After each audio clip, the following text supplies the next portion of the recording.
Good afternoon, everyone. And yes, new scenery. I'm outside this time, and I'm joined by a guest, Scott from Western College Football Talk. We're here to talk Mountain West TV schedule. But before we start that, Scott, can you introduce yourself and just give a little background on everything? All right, well, let me just say right from the start, I moved into a new place today. I lived in Las Vegas as of 2017 and had to relocate during COVID. And then I came back after I finally got the vaccine. So I had to find a new place to live, and I just moved into a new place today. So this is the best I could find on short notice. So, like all Marines, I had to improvise, adapt, and overcome. So please forgive the appearance. It's the best I could do. And hopefully the content is more important than the appearance. So pay more attention to what I say as to how I look. So I appreciate any forgiveness you can give me with my appearance. Background, I've been trying to create something related to college football for many years, and it's been a lot of trial and error for me to figure out. First, most importantly, what's best for me, what works for me, what do I like to do. I finally figured out what I like to do. I finally figured out what I like to discuss. And now for me, it's just a matter of sitting down and doing the work and doing it. And I think based on the sort of response that I got last season, which was a COVID season, and all I literally was doing was a Twitter account, and I became a regular guest on a radio show in Fresno. And that radio host CK actually contacted me last night by text, and I'm sure that I'll be a regular guest on that show again going forward this season. This season, I added Pac-12 football into the mix because there's a lot of overlap between the Mountain West and the Pac-10. Players transfer between the schools. The schools play a lot of games at the beginning of the season. Coaches even move between the schools. They all recruit in basically the same areas. Clearly, they're different. One is a Power Five conference, one is a G5 conference, but you definitely have Mountain West teams defeating Pac-12 teams, and that happened a lot back in 2020. 2021 was a pretty interesting season where it's basically conference games only, but there have definitely been times when Mountain West teams have defeated Pac-12 teams. And so there's a big overlap between the two, and a lot of people were constantly asking me about my opinion on Pac-12 teams. I said, well, why don't I just put them all together? And I really wanted the focus to be the teams as opposed to myself. So that's why rather than using my own name as the title of the podcast, I just came up with Western CP. I mean, it's a pretty generic name.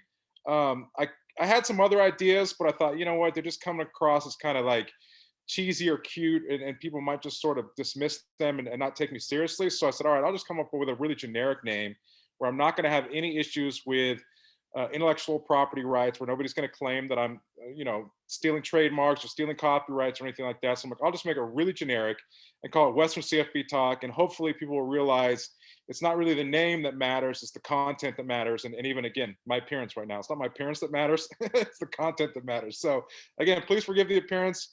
Moved into a new place, technically in Henderson, which is a suburb of Las Vegas, but this is home now. I'm originally from California, but Las Vegas is home for me now, and I'm really excited. Las Vegas is a great place for a person like myself to live. There's always a lot of fun stuff to do. We've got Allegiant Stadium here now. The Raiders have moved to town. We've got the Knights in town. They're still in the playoffs. They're still alive. And we've got the Oakland A's that are likely to move. It's not a done deal, but it seems, all indications seem that they'll move as well. And it probably will not be long until we have an NBA franchise here, because I actually thought that would probably be the first one to come here, because it seems like it makes the most sense. You only need 16 to 20,000 in the arena, and you've already got the UNLV basketball team that has a strong following. So I actually thought they'd be first. I was pretty surprised that the Knights ended up being first and how successful they are, but that's great. So I live here in Las Vegas, technically Henderson, which is a suburb of Las Vegas, and I love living here. I love the hot weather. I love the fact there's always something to do. And I'm really, really, really excited about the 2021 college football season. I know a lot of people are really concerned about the recent changes in college football with the name, image, and likeness and the recent SCOTUS ruling, where they're concerned that, oh my God, it's just going to turn into pro football. And I have to say, don't worry. Everything's going to turn out fine. It's actually going to be better in the end. What I think is going to happen is college football is going to turn into three divisions. You're going to have a Division One, which is basically going to be like the minor league of the NFL. You're going to have players that are getting paid. The pay is not going to be $1 million a year because the schools can't afford to pay that. But players are going to get paid. They're going to get scholarships. It's basically going to be your Power Five, a handful of G5 schools that want to move up to that level. And I think a few Power Five schools might actually drop out and say, we just don't want to play that kind of college football. I could see a team like Stanford saying, we don't want to pay our players. It's not that we can't compete, but we don't want to be that type of a football program. So I could see a school like Stanford or Northwestern, schools that are high in academics, saying that's just not the type of football program we want to run. So what I think is going to happen is you're going to end up having a D2, and those schools will basically be all of your G5 schools minus a few that want to move up, and a handful, probably a big handful of FCS schools that want to move up. and some Power Five schools that are saying we don't want to pay our players. We want a more traditional college football with just athletic scholarships and everything. So I think you're going to have this really, really strong and robust middle conference. We'll just call it D2 for the moment. That'll probably even form its own new association. That'll probably walk away from the NCAA and say the NCAA just isn't fitting our needs, especially that top tier, the Power Five is going to pay players. I suspect that they're going to form their brand new association, call it like a super league or something. I know European soccer was I don't know if they formed it or not. I remember, I don't follow European soccer too closely, but I think they were talking about forming it. And I don't know if it happened or not. But you'll see a college football super conference with paid players, and it's going to be huge, big time college football, pretty much on the level of the NFL almost.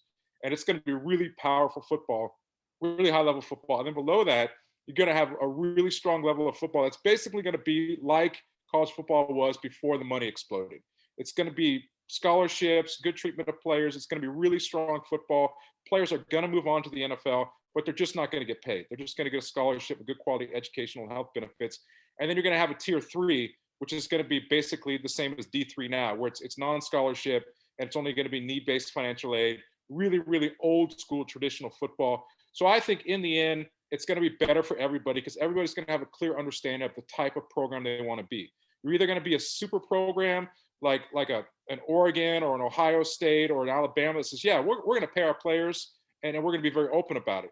And then you're going to have a very strong and robust middle conference where these teams are saying, we just don't want to be the type of program that pays our players. We want to be a traditional college football program that provides an athletic scholarship and has a good experience with players.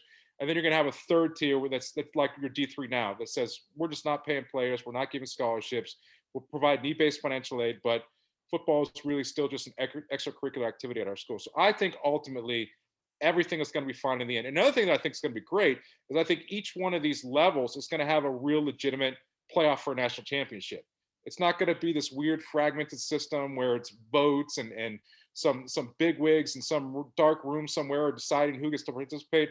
I honestly think we're going to go through a few years of tumultuous change, and change is never really good for anyone, but ultimately things are better in the end when change occurs.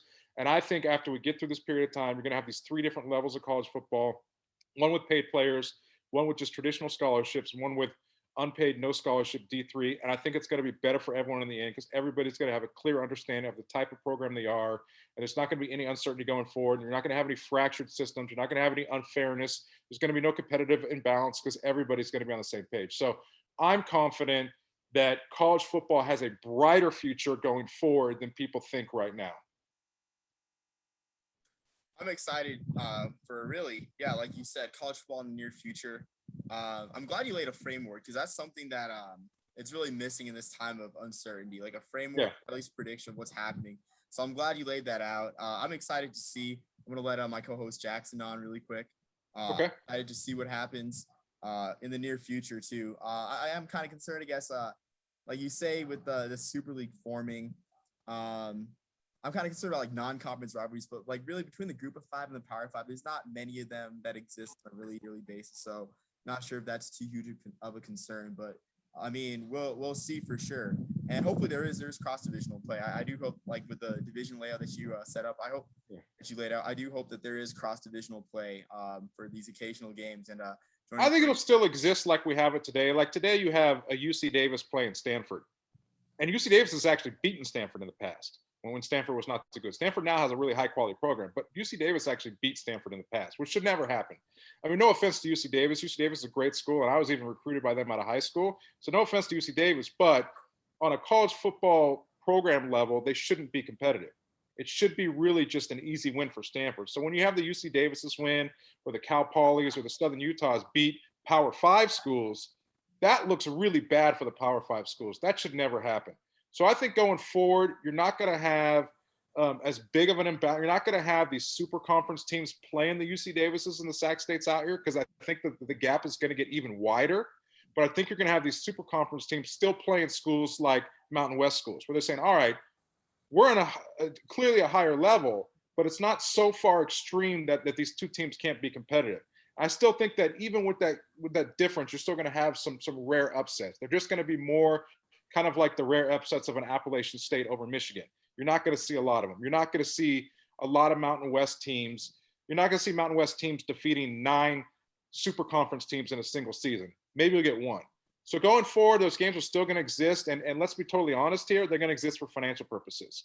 They're not going to exist for competitive purposes. They're going to exist because those super conference teams are going to say, I think it's going to get even bigger. They're going to say, we're going to pay you $3 million for one game. And that's literally going to be a massive budget boost to these second tier teams. These second tier teams, yeah, no problem. We'll play one game for $3 million. And that's literally going to cover probably 50, 60% of our entire budget for the year outside of, salaries and things like that, which are totally different. But so those games are still going to exist. And I think what's going to happen is you're just going to see a lot less upsets. They're going to exist, but they're going to be a lot more rare. They're going to be more rare along the lines of an App State defeating Michigan. They'll exist, but it's not going to be like it is now, where the Mountain West has 9 wins over Power 5 teams. That's not going to happen in the future with the super conferences. And again, this is just my prediction of where it's going.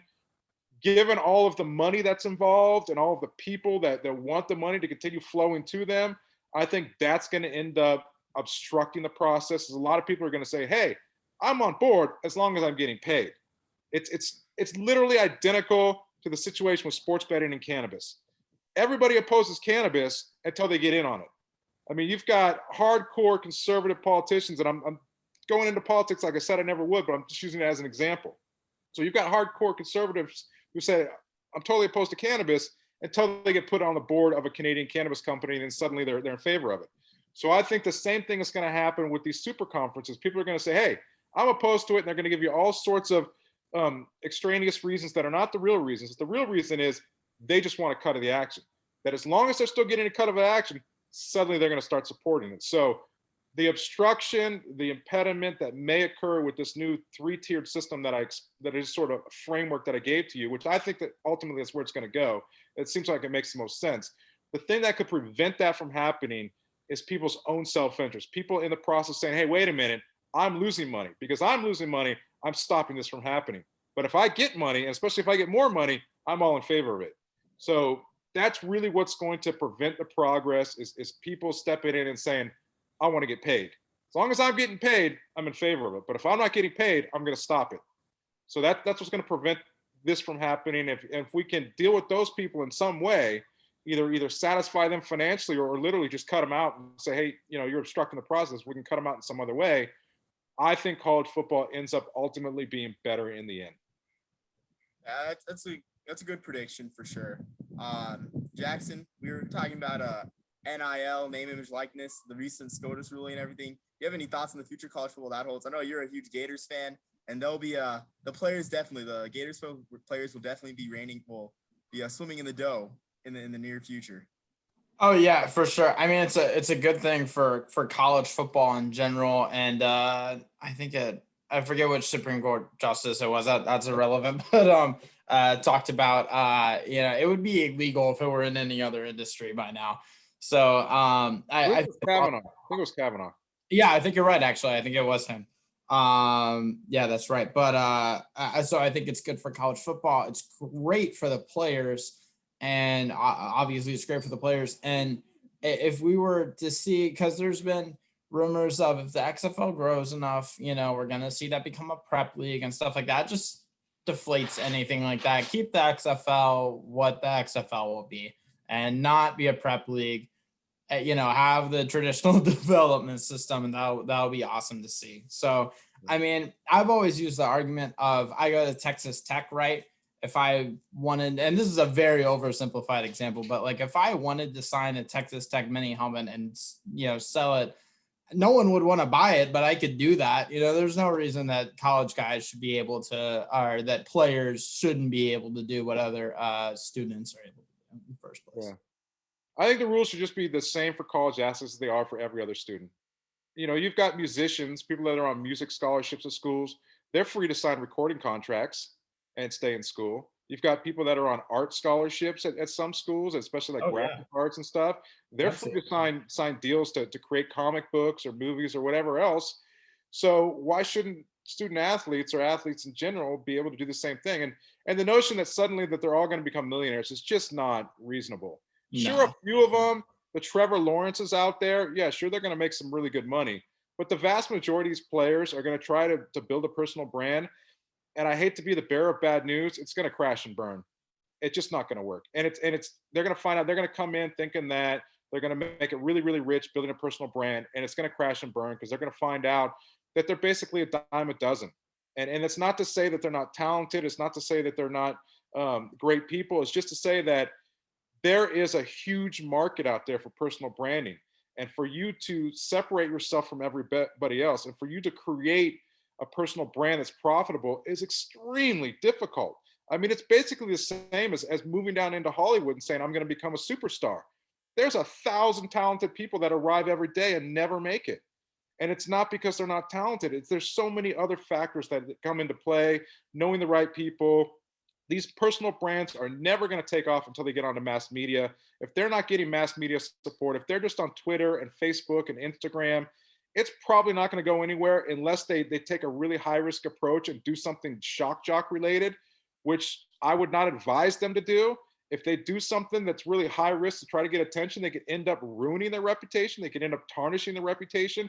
And you could end up having pro teams saying, I don't want to deal with that guy who's acting a clown on Twitter or acting like a clown on Instagram to get attention. I don't want that guy on my team. He's a distraction. So a lot of these players that are coming in with high hopes for name, image, and likeness really need to come back down to earth. There's really only going to be a handful of people that make it big with name, image, and likeness. It's going to be the Trevor Lawrences of the world. And the vast majority of other people honestly could end up losing money. I mean, they could end up losing money by investing in social media advertising, investing in purchasing t-shirts or something in advance and not sell them all. And they're going to really be upset about that. So they need all the players that have these high hopes for name, image, and likeness, making them wealthy instantly, really need to come back down to earth and be realistic about what could possibly occur with that. So I don't think name, image, and likeness is really that big of a deal. And what's important is that name, image, and likeness needs to be separated from the health issue.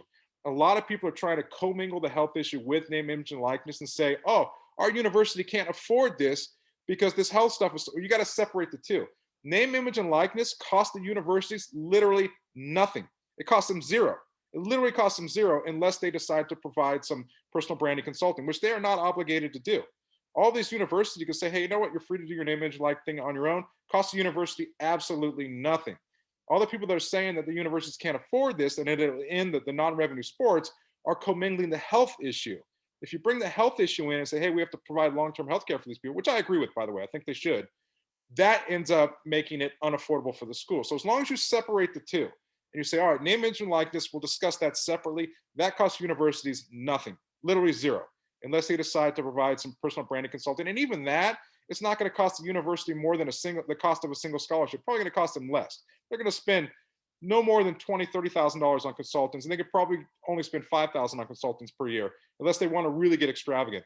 So name, image, and likeness is literally going to cost nothing to these universities, and very little if they decide to invest anything at all. But when it gets commingled with the long-term healthcare, that's when the university is saying, oh, we can't afford it. Well, you can't afford the healthcare. That's an entirely separate issue. Name, image, and likeness, no big deal, costs you nothing. 99% of the college athletes out there are not going to make any money off name, image, and likeness. And that's not an insult to them at all. I'm not saying that they're bad people. I'm not saying that they're not entrepreneurs. I'm not saying that they don't know how to promote themselves. I'm just being realistic with them. Every single day, 1,000 talented actors show up in Hollywood and never make it. There are so many other factors that are involved in order for you to make it in personal branding. You absolutely 100% need to have mass media support. If you're not getting mass media support, you're going nowhere. And you really cannot force anyone to give you mass media support. You really have to know the right people, which is why some universities have an edge. USC has a clear edge in this, and they're using it. They're definitely using it. But even down at USC, not every single player that signs with USC is going to become a superstar. A lot of them are they're just not going to click with the audience. So I think everybody's making a big deal out of name, image, and likeness, and they shouldn't. It's not a big deal. A couple of players like the Trevor Lawrences of the world are going to make some pretty good money, but they're going to end up making so much more as an NFL player anyways. It doesn't really matter. It's really more like an advance on their NFL salary, if anything. I mean, Trevor Lawrence, everybody knew when he showed up at Clemson that the guy was going to be wealthy at some point. So if he had name, image, and likeness available at that point, it was just basically an advance on his NFL salary. I mean, he was going to get rich in 3 years anyway. So it's no big deal. So I think people are making a big deal out of name, image, and likeness, and they shouldn't. It's not gonna change anything. And I think a lot of these players really need to take a cold hard look at the reality that their hopes and dreams need to come back down to earth. I'm not saying don't pursue your dreams. Definitely pursue your dreams, but you have to be realistic. If you're going to go down to Hollywood and say, hey, I'm going to win an Oscar and be a superstar and be the next, Tom Cruise, great. Chase after your dream. I think that's fantastic, but be realistic. Understand the probability of that actually happening. So I think name, image, and likeness, as long as it's separated from the long-term health issue, I don't think it really changes college football much at all. Yeah, I agree. Oh, Jax, do you have a point? Well, I had two small things to add to that, right? So I think that if anything, it makes the schools more money. It definitely doesn't cost them anything. Trevor Lawrence starts a vlog. People outside of football start getting interested in it. They start watching Clemson football. Yep. It's just, if anything, it makes them more money. Yep. And then second, we could also see guys like Trevor Lawrence's, like the Joe Burrows, and obviously those are, the very less than 1 out of 100, like the rare exceptions. But we could, if they make enough from this whole branding thing that, if that'll come, if they have enough talent, we could see them stay for their senior year, unless they just need, the rookie salary, which, I mean, rookie contracts aren't that much anyway. Like, I mean, no, I say that I would love to have an NFL rookie contract. But I mean, It's relative, right? Right. But unless you just need, that, I think it's 4 years, $5 million, I don't know, something like that. It's, why not stay another year at Clemson, and do what you need to do. So, I mean, it could double benefit the schools. Yeah, that's a really good point. Name, image, and likeness is actually promoting the universities. It's another avenue of promotion for the university. So that's a really good point.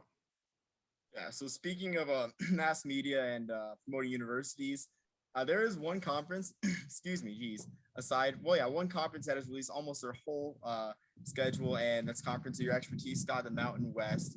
So I wanted to just open a discussion about the TV schedule, because I think, in my opinion, the Mountain West TV deal is probably the most unique in FBS, given it's a little bit of everything. You got your stadium on your over-the-air networks. You got a couple CBS games. You got CBS Sports and Fox Sports in on the act as well. So I want to begin from week 0, which has sort of become the Mountain West week due to Hawaii and the Hawaii exemption. Yeah. Noticeably, there are no network TV appearances for the Mountain West. Do you guys see this changing in the next couple years, or are the games just not really impressive enough to meet that to get that CBS or Fox appearance? I think Mountain West has done a very, very, very poor job of selling their conference. The Mountain West is an extremely exciting conference. The quality of football that you watch, just simply from an entertainment perspective, is some of the best in the country. It's really, really exciting football to watch. Got a lot of really exciting, high-flying offenses.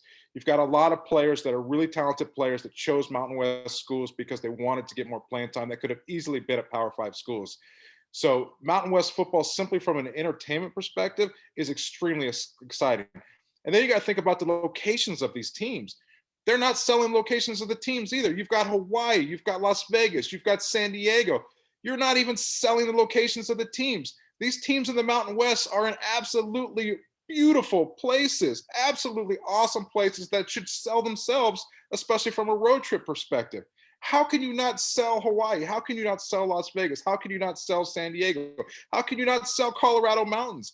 I mean, how can you not sell these teams? I mean, it's blowing my mind that the Mountain West doesn't have a fantastic, the Mountain West should have a TV deal that rivals the bottom end of the Power 5. Now, the Mountain West is never going to have a TV deal that's the same as the Power 5, and that's just the reality. That's not an insult to the Power 5, or excuse me, not an insult to the Mountain West. That's just the reality. I live in the real world. I don't live in a fantasy world. And the real world is the Power 5 is still a G5 conference. But among the G5 conferences, its TV deal should be leaps and bounds above all the other G5 conferences. The excitement of the football, the appeal of the locations, nobody else can compare. Literally nobody can compare. Every single broadcast for a Mountain West Conference football team should be highlighting the location. They should have literally a Saturday night UNLV game every single football season. It should be, every single person in the country should be saying, I can't wait for college football Saturday to end with that Saturday night UNLV game live from Las Vegas. That should have been going on for the last 10 years. It should have been literally a brand. It should have, every single college football fan in the country should be saying, I love college football, especially the big game at the end of the night, live from Las Vegas, UNLV versus whoever else. And then they're showing all these really great sites around Las Vegas and selling Las Vegas as a whole. And if it's not Las Vegas, it's Hawaii, it's San Diego, it's the Colorado Mountains. How can you not sell this conference? It blows my mind. In my mind, it's an epic failure. It's an epic failure. It's extremely exciting football. I love watching Mountain West football. The locations are phenomenal. Even if you're going on road trips, I've been to probably a half dozen road trips to Reno. It is an awesome road trip town. I have a ton of fun going up to Reno. Now, granted, San Jose State, my undergrad alma mater, has not done well there traditionally. But even after that, I still have a great time. It's still a very fun place to go. I live in Las Vegas now. I went to Marine Corps boot camp in San Diego, and so I had a little bit of time off when I was in infantry school, and I've been down to San Diego a million times thereafter. San Diego is literally one of my favorite cities in the entire world. I've been to Hawaii a bunch of times. I've been all over Colorado. I've been to Utah. I cannot understand why the Mountain West does not have a phenomenal TV deal given the wealth of product that they have to offer. They have extremely exciting football to offer. These games are a ton of fun to watch, and they have awesome locations. The mere fact that they don't have a TV deal that rivals the Power Five is an epic failure. It is an epic failure. I say to them, if they're watching this video, hire me. I'll sell your conference. Seriously. I'll go right down to all the TV networks and I'll explain to them why they need to start paying big bucks to show Mountain West Conference football, why it's the most exciting football in the country, why these locations are so attractive and phenomenal, and everybody's going to want to tune in and watch the Saturday night UNLV game live from Las Vegas. Hire me. I'll sell the Mountain West Conference, and I'll get a hell of a better TV deal than they got right now. So, hey, you can contact me on social media. Feel free to contact me. I'll get you a better TV deal than what you got right now, because the TV deal that you got right now is totally unacceptable. That's my opinion. Jackson, any thoughts on the Mountain West TV deal or this season's selections? Right, that's an excellent point about there's so many beautiful places that they can sell these cities. They can partner with, I don't know, travel agencies or whatever to have these road trip games. I know this isn't the Mountain West, but I know being a big Gator fan, when they play on the road at Utah, I plan to go to that. It's a beautiful area of the country, and they can sell that all day long with that. Also, I don't know if either of you guys have heard this clip before of Kirk Herbstreit when he first started as an analyst with ESPN. And he talked about how his first assignment was Thursday nights with the Mountain West. He was like, gosh, man, okay, well, gotta do what you gotta do when you first start out. He said, playing at Ohio State, I was shocked at how good the quality of football is with the Mountain West. He was like, man, these guys can play. And Kirk Herbstreit was talking about, I was telling everyone I could find, these guys can play. Like, this is awesome football. And it's like, it just speaks exactly to what you were saying, Scott, of the quality of football is really high in the Mountain West. It's a beautiful area. And then, I'm just agreeing with everything you said, because they should definitely have a better TV contract. There's so many aspects that you can sell from this. Yeah, I agree with Scott and you, Jackson, elaborating that. It's funny you mentioned Kirk Herbstreit in the weeknight Mountain West games. That's sort of I guess maybe an offspring of the weeknight WAC games in the 90s, because the conference split from 16 teams into the newly formed Mountain West, and that'll give me opportunity to ask about some of these Friday night games that the Mountain West has. It starts off kind of slow with the FCS versus FBS clash on September 3rd, Colorado State, South Dakota State, and then the following week with UTEP versus Boise State. Not too impressive there, except for WAC fans. But later on in October, you got the battle for, of course, San Jose State defending champs against San Diego State, the power of old in the Mountain West. And the next week you got the Fremont Cannon. So do you guys think that the Mountain West should save their rivalries for these Friday night clashes, or should they keep them on Saturday? And even should their Friday night games be the headline game instead of being preempted by a Conference USA game and having to be the after dark game? I think actually Friday night is a bad night to sell college football because of high school football. You've got so many people, even graduates of high schools, that are going down to watch their local high school team. I think Friday night is specifically reserved for Friday night lights. I think if you're trying to sell college football on Friday, you're making a huge mistake. Thursday, definitely sell Thursday. I think Thursday is a great night to sell college football. I think Thursday would be a great night for the Mountain West to get some attention. I know the MAC has these midweek games like Tuesdays and Wednesdays that gives them attention. I disagree with those. I think that's way too early in the week, and I think it's just way too odd, and people just don't. I think it actually hurts their brand because it makes them look desperate. But I think Thursday, you've got Thursday night NFL. I think putting Mountain West out there on Thursday night, people are going to be flipping back and forth between NFL and Mountain West, and they're going to probably find out, and I think they will find out, that the Mountain West game is actually more exciting than the NFL game. And you'll find a lot of people that are tuning into Thursday night NFL suddenly switching the channel and watching Thursday night Mountain West. I think it's really, really critical that you build a brand around a very specific day and time. Like I was earlier talking about UNLV Saturday night game. I think UNLV should have a Saturday night game all year long when they're at home. And it should be known as Saturday night live from Las Vegas. It should be literally a brand in and of itself. And I think Thursday night is another thing that the Mountain West could do. They're probably never going to beat the NFL in terms of ratings, but they're actually going to pull a lot of people out of that NFL game, especially if that NFL game is boring. One of those Thursday night NFL games end up being pretty boring. You've got all these millions and millions of people that have tuned in to watch football that are saying, hey, I tuned in to watch football. I'm looking for something else. They just flip the channel over to the Mountain West game and suddenly, hey, wow, this is really exciting college football. I mean, I know it's college football. This is a heck of a lot more exciting than this NFL game that I was just watching. So I think Thursday night is a really critical night for building a brand for a G5 conference. I think Friday night is a bad decision because you're competing with high school football, Friday Night Lights. I think that you're just going to get lost and overlooked, and people aren't going to pay attention. And then on Saturday, it really just, you're competing with everybody on Saturday. So if you're going to play on Saturday, there's got to be something really, really unique about it. There's got to be something about it that sets you apart, like it's the game of the week or something like that. Or like I was saying about the Saturday night live from Las Vegas, turn that into a brand. That should really honestly be a brand. There should be a Saturday night game in Las Vegas and that everybody in the entire country knows about. And that at the end of the night of college, end of the day of college football, they say, hey, it all finishes with a really exciting game live from Las Vegas.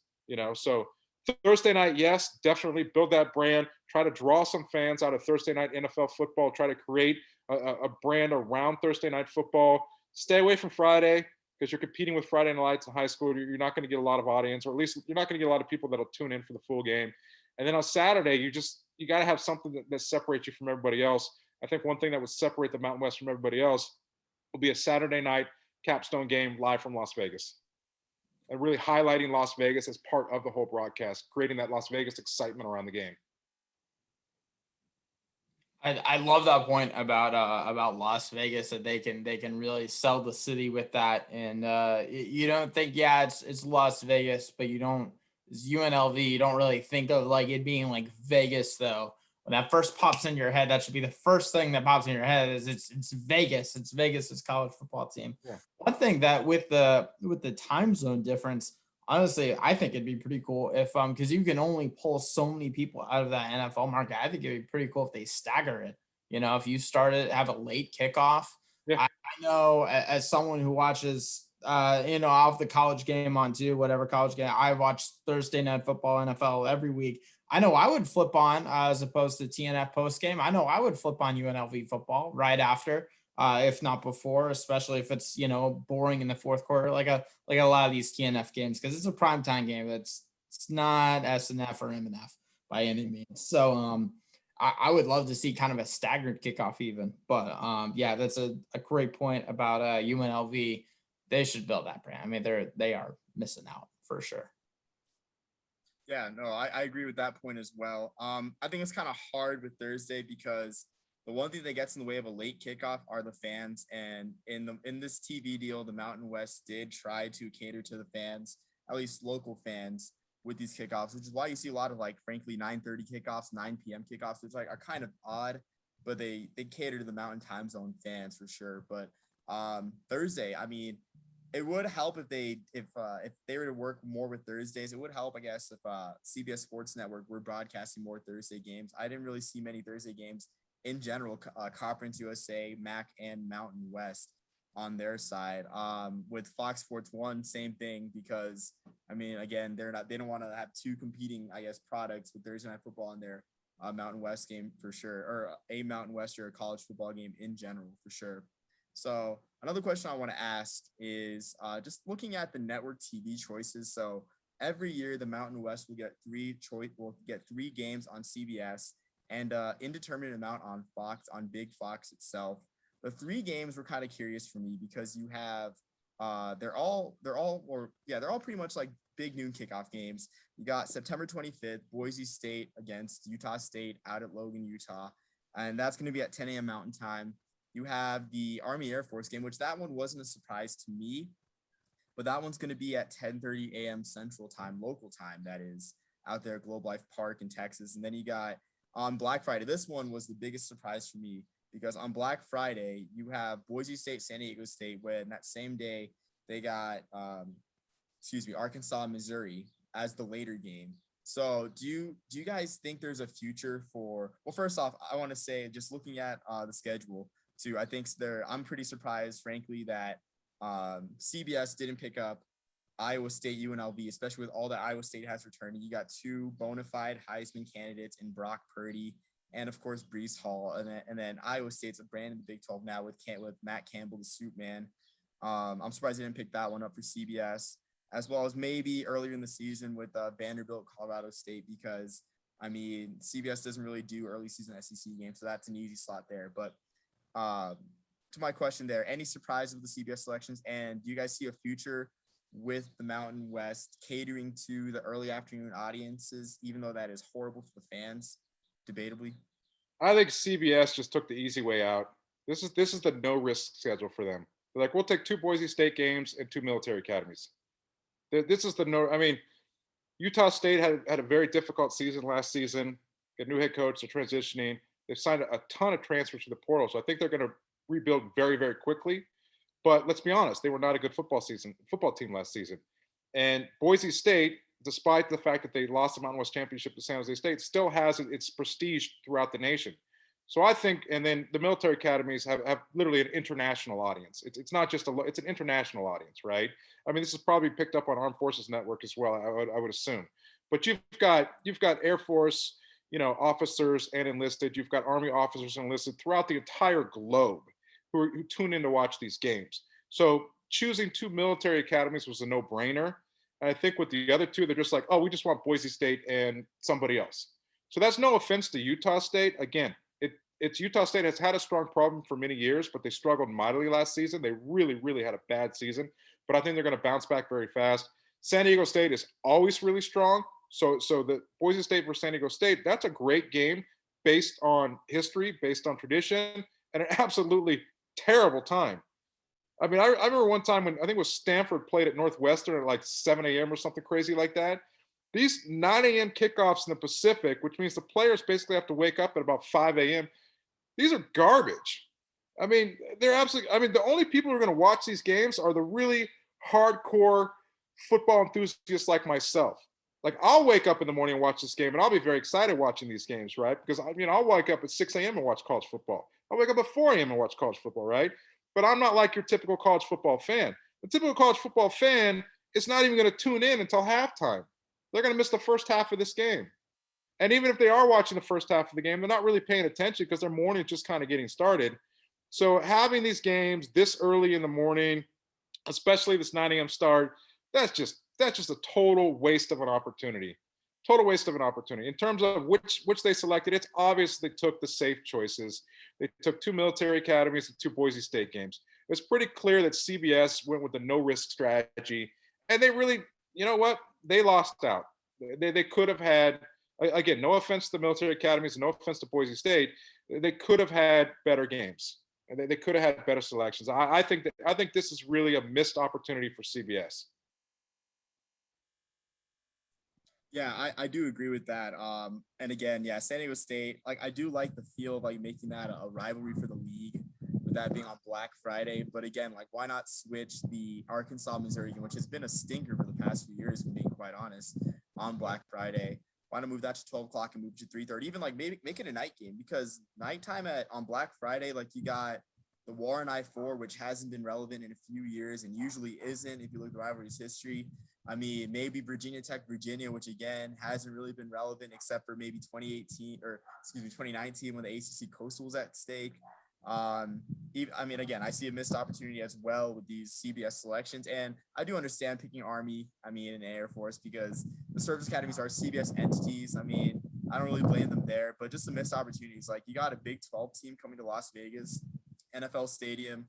And I mean, like top 10 Iowa State, and you choose not to make that a primetime instead, especially when ABC's primetime selection that night is Auburn, Penn State. You got Sean Clifford versus Bo Nix. You know who loses? America loses in that game, having to watch Sean Clifford and Bo Nix on network TV on primetime.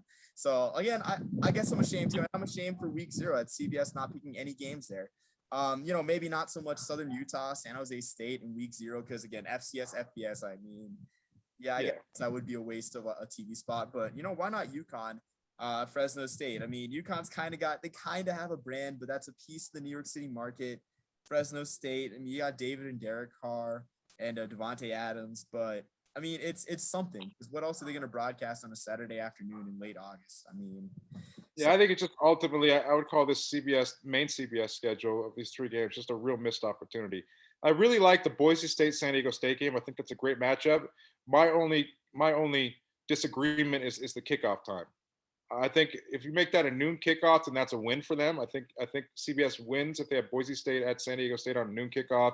Like the military games are always a win because you have such a huge audience. But I think the Boise State versus Utah State was not a good selection. And that, again, that's no insult to Utah State. Utah State has had a very good program for many years, so they're definitely going to bounce back, and they're going to bounce back quickly. But they haven't bounced back yet, and so to put them in this prime times or put them on this prime network slot, I think it should have been. I think it should have been someone else. I think it should have been San Jose State or Fresno State or somebody else.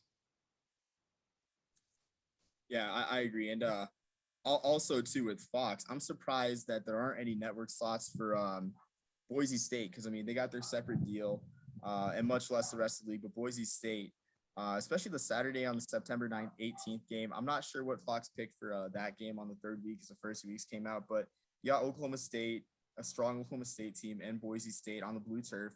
They chose to put that one 9 p.m. on Fox Sports 1. And then as well, there's other ones later too. Like we've been saying, they can piggyback off the service academies and on October 16th and make Air Force Boise State the 3:30 or 7:30 p.m. game, unless it's the NLCS that they're broadcasting. But looking at the Fox Sports schedule, do you guys feel the same thing, or do you guys have any other thoughts about Fox Sports selections? I think Fox Sports has a significantly better grouping of games. I think Fox Sports really won in the competition between Fox, CBS Maine, and CBS Sportsnet. Fox clearly won, but Fox also gets the Mountain West Championship game as well. I think if you had to compare the 3 and rate them, the Fox grouping of games is clearly better than what CBS selected. I don't know the background in terms of how the selection occurs. I don't know if there's limitations on what they can choose, or if there's preferences, or if there's priority or anything like that. So I don't know what the background mechanics are, but just looking at the final results of who got what, Fox clearly got the best of the 3, without a doubt. Hey Jackson, do you have any thoughts on CBS's selections or Fox's selections? Yeah, no, Fox clearly got the better one. I'm totally with you, Scott, on that one. I'm probably most looking forward to that Oklahoma State Boise State game. I think that's going to be a really it's going to be easy to sell that game, especially so early on in the year when it's not much time for either of those schools to screw up before. Because if one of those teams goes in with 2 losses in October or November, something like that, then that's a lot tougher to sell that game. I'm really looking forward to seeing the hype around that game. Also, I think Utah, San Diego State, both the Power 5 games, but I'm really excited to see that one as well. It's a really good slate. I'm excited for this. For Fox. Well, I guess the Utah game is on CBS, but both of them are pretty good. But as you said, Scott, Fox is clearly better. Something that caught my eye on the bottom of the Fox schedule is on Thanksgiving. We got Thanksgiving college football, and I do suspect this one will be in the afternoon between Fresno State and San Jose State. But I intend to be there. Oh, okay. That's amazing. Yeah. That's great. Yeah. I intend. So I don't know if you noticed, I posted on social media my road trip schedule. I'll probably post it up again, but the plan is to go down to LA for week 0, Hawaii versus UCLA. Go back again for week 1 for San Jose State versus USC, and then travel up to Laradice, as they call it, for a Wyoming game, head out to Albuquerque for a New Mexico game, fly out to Eugene for an Oregon game. That's kind of one that's on the bubble because I lived in Eugene for 2 months while I was working on a project. So I've been there before, and I went to their spring game a couple of years ago. So I've already checked that out. It's pretty awesome. And also heading out to Fort Collins. So I actually, and finishing with Fresno State at San Jose State, which is a huge rivalry game, and San Jose State being my undergrad alma mater. So I plan on being at that particular game, barring any sort of unforeseen circumstance. It should be the end of a pretty cool series of road trips for me this season. And when I'm not on the road, it's because I'm here in Las Vegas watching the game. I'm watching UNLV versus somebody here in Las Vegas. So I'm really, really, really excited about the 2021 season. I love the fact that even when I'm here in Las Vegas, if I'm at a UNLV game or if I'm on the road watching any other team, on my phone right here, literally on my phone, I can watch YouTube TV and I get everything. I get all the Fox networks. I get CBS Sports Network. I get the SEC network. There's a game on that one. The only thing I get Stadium through the internet, so I can get every single Mountain West game that's being broadcast through YouTube TV, literally on my phone. I can sit in the stadium and watch all these other games, which is awesome, except the Pac-12 network ones, which makes zero sense to me whatsoever. Because the Pac-12 network is in San Francisco, YouTube TV is in San Bruno. They're 23 miles apart. You can literally ride a bicycle or a skateboard from Pac-12 network headquarters over to YouTube TV network and say, hey, what's up? How do we get on your platform? There is no excuse whatsoever for why the Pac-12 network, of all of the college TV networks, that's the one that should be on YouTube TV, and that's the one that's not on YouTube TV. I mean, the stuff that's going on in the West with college football, like, it just gets me absolutely infuriated. I mean, just the way that they're not getting the TV deals that they should, the way they're not selling the programs that they should. It's all exciting football in the Mountain West and the Pac-12. They're not selling the exciting football. They're not selling the awesome locations. They're allowing all these schools on the East Coast to come into the West Coast and steal quarterbacks out of California. Like, what's going on in the West in terms of college football, it's infuriating. They're just giving away the store, literally. They should have much better TV deals. They should have much stronger teams. They should be retaining talent. They should have, I mean, I just see it as just epic leadership failure on the West Coast with respect to college football. The East Coast is just literally eating the West Coast lunch, and that shouldn't be the case. The West Coast has something significantly better to offer. And that's not me being biased as a California kid. I've been to the East Coast. I've been to 47 of the 50 states. I've seen East Coast football. I've seen East Coast life. I've seen East Coast environment. The West is simply the best, and they're not selling it. They're not selling it. The Pac-12 and Mountain West football is more exciting than the East Coast football, at least in my personal opinion. The locations are significantly more appealing, at least in my personal opinion, and they're just not selling it. I don't get it. And then you got all these California quarterbacks that are being sent all the way across the country to other teams and making them great. So they're not even keeping the talent at home either. So the West is they're just giving everything away, whether it's their high school talent, the quality of their football, the terrible TV deals, not even having the Pac-12 network on YouTube TV, which is 23 miles away. You literally ride a bicycle or a skateboard between the offices. It's ridiculous. You can't have this on the network. And then the Mountain West, honestly, is at the point where it should literally have its own sort of in-house studio or network available, at least over the top or something. They're just not getting the job done.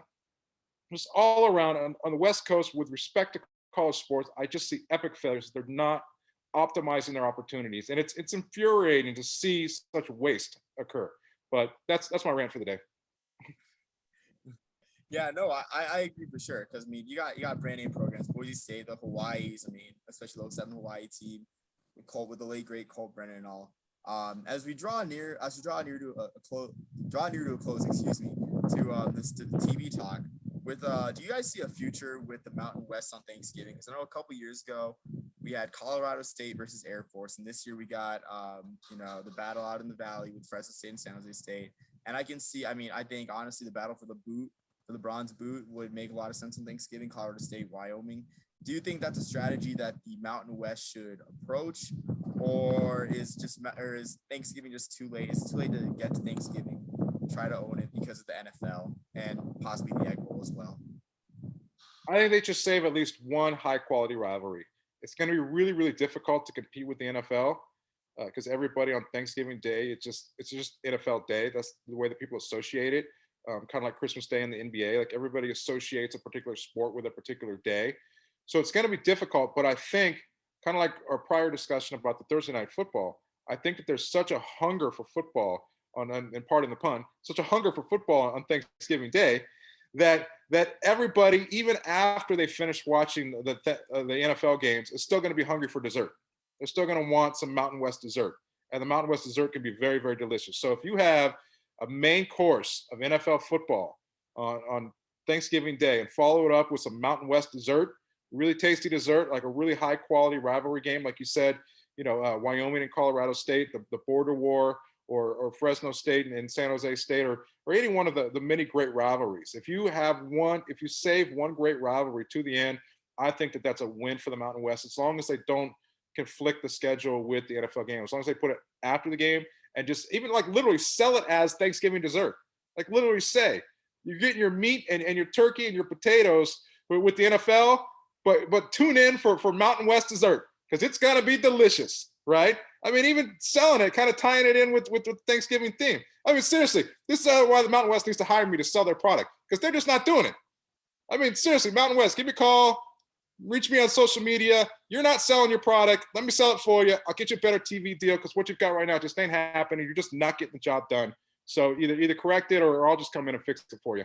But I think that's a great idea. I think it should be like Mountain West dessert on Thanksgiving Day, Thanksgiving night, actually. Wind blows out here in New Mexico. Might be hard to hear me, but on that note, I know.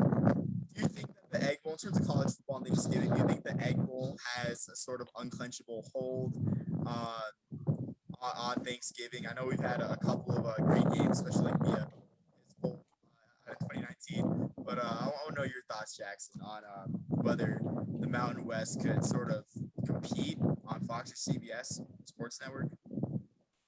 I will say that because I lived for a little while in Mississippi, and that whole week was just Egg Bowl week, because I was about 20 minutes away from State's campus. I mean, I'm biased because I know that, at least growing up in my household, that was a big week, right? That was a big week in the area. So I always associate, obviously, the Egg Bowl with that. But man, I honestly, with how some of these Ole Miss and especially State are doing, I don't know, I might tune in to Mountain West instead, because it's I mean, they're not in the best. You don't want to watch Lane Kiffin get all excited on the sideline, throw his play card up in the air or something? You know what? Maybe the DK Metcalf face mask sold it for me last year, or handkerchief or whatever. Yeah, no, I might tune into that instead, because it's not looking so hot. So yeah, I mean, it's been a great discussion, guys. I'm excited this year for Mountain West football. I know that's something I tuned into the past couple of years. I mean, there's just been an enormous amount of great games. I mean, past couple of years, and I do think the country should tune in more. It shouldn't be Pac-12 after dark, in my opinion. I mean, some of those games are great, but I do think it's on the decline, especially with the exit of Mike Leach from the conference. But I mean, I can name like a few great games. Mexico getting the first conference in forever, like last year. The San Jose State comeback, Boise State's near upset loss in 2019. Just countless amount of games, and the country should tune in. Hopefully, these CBS games go a long way to showing the country what the Mountain West is all about, and more than Boise State. I'd hate to say for my Boise State fans that would tune in, but I kind of want Boise State to lose one of these games for the better of the conference. I mean, that already happened. Yeah, it might with San Diego State. It might just happen. Even though I miss Rocky Long out there, we'll say that Rocky Long, former Lobos coach, doing a great job there. Sad to see him retire, but yeah. So really excited for just every bit of Mountain West football, especially even Hawaii football too. It's gonna be hard with the loss of Robert K. Collins this year. So he's in our thoughts. His family's in our thoughts and prayers and everything. I really enjoyed listening to him when he was broadcasting. Yeah, I mean, he was a lot of fun. He was excited. I mean, that's something that we don't really see in announcers. Like I think he was the one announcer that you thought, he was allowed to be a homer. He's from the island. He's a lifer. He's a Hawaii lifer. Gonna miss him. Hopefully Hawaii does something great this year in the conference. I don't have a problem with them being a homer as long as they're being honest about it, Yeah, exactly. If you're being honest about the fact you're being a homer, that's cool. Yeah, yeah, exactly. I mean, I'm gonna miss the raspy calls of Cordero, you know. But Scott, thanks for coming on to our podcast and chopping it up. You're welcome anytime, any topic really. And it's been Yeah, you let me know. I'm always happy to come on. And if anyone else is listening that has podcasts, YouTube shows, radio shows, whatever, I'm always excited to talk about college football, specifically Mountain West and Pac-12. So if you'd like to have me come on again, I'd be more than happy to come on again anytime that you want. good. Jackson, any final thoughts before we head off? I don't think so. I mean, thanks so much for your time, Scott. And I think we'll definitely have to take you up on this offer, on that offer. I'm excited to see what the Mountain West does. And if you get a hold of their marketing department, even more excited. So. I'm gonna call them up and get myself a job. Oh, say I'm here to fix your problems. Can't hurt. Can't hurt. Yeah, we'll vouch for you for sure.